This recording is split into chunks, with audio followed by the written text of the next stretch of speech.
20 मई 2024 का वो दिन जिस दिन ईरान के राष्ट्रपति इब्राहिम रईसी की हेलीकॉप्टर क्रैश में मौत हो गई। उनके साथ ईरान के विदेश मंत्री अमीर अब्दुल्लाहियन समेत कई लोग मारे गए। घटना रविवार को हुई, लेकिन जिस इलाके में हेलीकॉप्टर क्रैश हुआ वहां से उसे खोजना मुश्किल था। पहाड़ों और जंगलों के बीच का स्थान था। मौसम भी खराब था। ईरान की सेना ने 12 घंटे कोशिश की, परंतु कोई सफलता हाथ न लगी। तब ईरान ने तुर्की और यूरोप से मदद मांगी। तब तुर्की ने बैरक्तार अंकिसी ड्रोन जो था उसे इस खोज के लिए भेजा। ये एक टैक्टिकल और स्ट्रेटेजिक ड्रोन है जिसने हेलीकॉप्टर साइट खोजा था, और ये एक टैक्टिकल और स्ट्रेटेजिक स्तर का अनमैन्ड एरियल व्हीकल है। ये किसी भी तरह के एसएआर ऑपरेशन करने में सक्षम है। इस ड्रोन में ऐसे हीट सेंसर्स लगे हैं जो किसी भी मौसम में कहीं से निकलने वाली गर्मी से पता कर सकते हैं कि वहां पर क्या है। इसका इस्तेमाल जंग के मैदान में भी किया जाता है।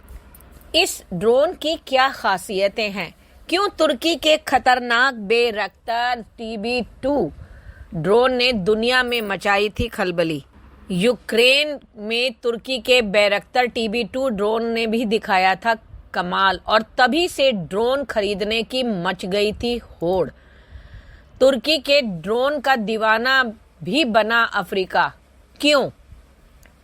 और एक तुर्की और मालदीव की खुफिया डील भी हुई जब से मालदीव और भारत के रिश्तों में दरार आई।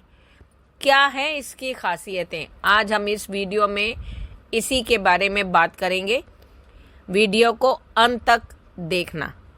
इसके बारे में पूरी की पूरी जानकारी मैं आपके साथ साझा करूंगी। सबसे पहले इसकी थोड़ी हिस्ट्री पे जाते हैं। तुर्की की कंपनी बाइकर ने बैरक्तार TB2 ड्रोन का एक और परीक्षण किया है। इस परीक्षण में ड्रोन को नई कामाकाजी क्रूज मिसाइल से लैस किया गया था। परीक्षण के दौरान ही बैरक्तार TB2 ड्रोन ने सफलतापूर्वक इस क्रूज मिसाइल को फायर किया। इस ड्रोन के इतिहास में बहुत बड़ी सफलता माना जा रहा है। अभी तक किसी भी देश ने ड्रोन से क्रूज मिसाइल को लॉन्च नहीं किया था। बैरक्तार TB2 दुनिया भर में सबसे ज्यादा इस्तेमाल किया जाने वाला सशस्त्र ड्रोन है। इसमें कई तरह के हथियारों से को फायर किया जा सकता है, और इससे आप जानते हैं भारत की भी टेंशन बढ़ी थी, क्योंकि रूस यूक्रेन युद्ध, नागोर्नो काराबाख युद्ध में भी तुर्की के इस ड्रोन को बड़े पैमाने पर इस्तेमाल दिखाया। इस ड्रोन ने से क्रूज मिसाइल के लॉन्च से भारत की चिंताएं बढ़ गई। क्यों? क्योंकि पाकिस्तान के पास तुर्की का ये ड्रोन पहले से ही मौजूद है। ऐसे में तुर्की अपने जिगरी दोस्त पाकिस्तान को क्रूज मिसाइल भी दे सकता है। क्रूज मिसाइल को डिटेक्ट करना और मार गिराना भी काफी मुश्किल माना जाता है। जब यह किसी ड्रोन से लॉन्च होगा तो उसकी मारक क्षमता काफी ज्यादा बढ़ जाएगी। तुर्की ने हाल ही में पाकिस्तान के लिए स्टेल्थ तकनीक से लैस कई युद्धपोतों की भी निर्माण की थी। चलिए अब जानते हैं इसकी खासियतें क्या है। ये वही ड्रोन है जिसे तुर्की ने पाकिस्तान को दिया था। बैरक्तार अंकिसी ड्रोन 1350 किलोग्राम वजन के हथियार उठा सकता है। यह एक high altitude long endurance drone है, यानी ज्यादा ऊंचाई पर लंबे समय तक उड़ान भरने वाला ड्रोन। यह निगरानी के साथ साथ हमला कर सकता है, बम या मिसाइल से, या किसी भी तरह के मौसम में उड़ान भर सकता है। यह एक अनमैन्ड कॉम्बैट एरियल व्हीकल है, यानी यह युद्ध लड़ने में सक्षम मानव रहित ड्रोन।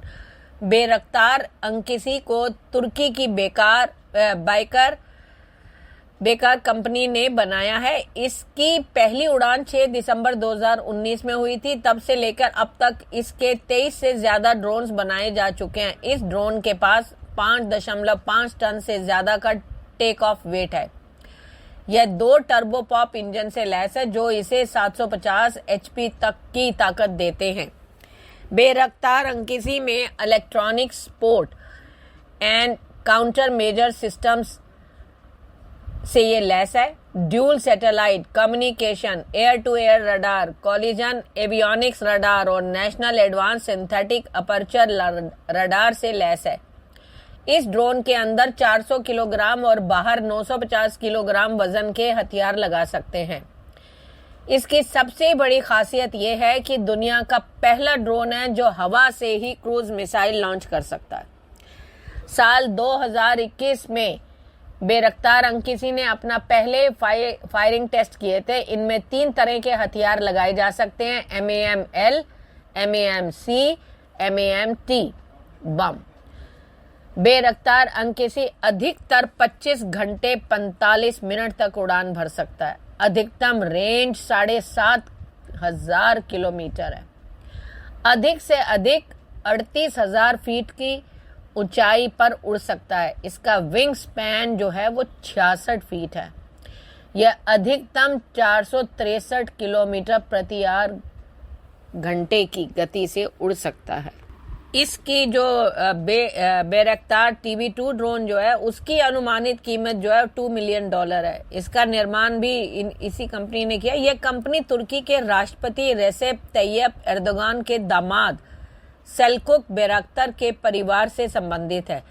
सेल्कुक बैरक्तार इस कंपनी के मुख्य तकनीकी अधिकारी हैं। इसकी सफलता के पैमाने को देखते हुए दुनिया भर के देश तुर्की से ड्रोन को खरीद रहे हैं। इसमें सबसे ज्यादा संख्या अफ्रीकी देशों की है। अफ्रीका के Libya, Angola, Morocco, Niger, Somalia, Ethiopia, Niger, Nigeria, Togo, Burkina Faso, Rwanda, Tunisia, Djibouti और माली इस ड्रोन को खरीद रहे हैं या खरीद चुके हैं। इसके अलावा Ukraine, Pakistan, Qatar, Azerbaijan, Turkmenistan, Kyrgyzstan, Togo, Poland, संयुक्त अरब अमीरात, अल्बानिया, इराक, कुवैत, रोमानिया और जापान भी तुर्की के बेरख्तर TB2 ड्रोन का इस्तेमाल कर रहे हैं। मालदीव ने हाल ही में तुर्की से बेरख्तर TB2 लड़ाकू ड्रोन हासिल करना शुरू कर दिया और मुइज़्ज़ू सरकार के इस कदम से मालदीव और भारत के बीच तनाव बढ़ने वाला है, क्योंकि मालदीव चीनी धुनों पर नाचने की कोशिश कर रहा है। मालदीव और तुर्की के बीच ड्रोन को लेकर किया गया यह सौदा, जिसे मालदीव हिंद महासागर में तैनात करने वाला है, माना जा रहा है वो चीन के इशारे पर इससे भारत की जासूसी कर सकता है, जिसे मुइज़्ज़ू का प्रशासन अपनी सर्विलांस क्षमता को बढ़ाने के नाम पर एक रणनीतिक कदम बता रहा है। आपके विचार से क्या है? क्या ये कदम जो है वो सही है? और वैसे भी अगर एज ए वेपन अगर देखा जाए, एज ए ड्रोन बेरख्तार के बारे में आपकी क्या राय है? कृपया कमेंट करके बताएं। धन्यवाद।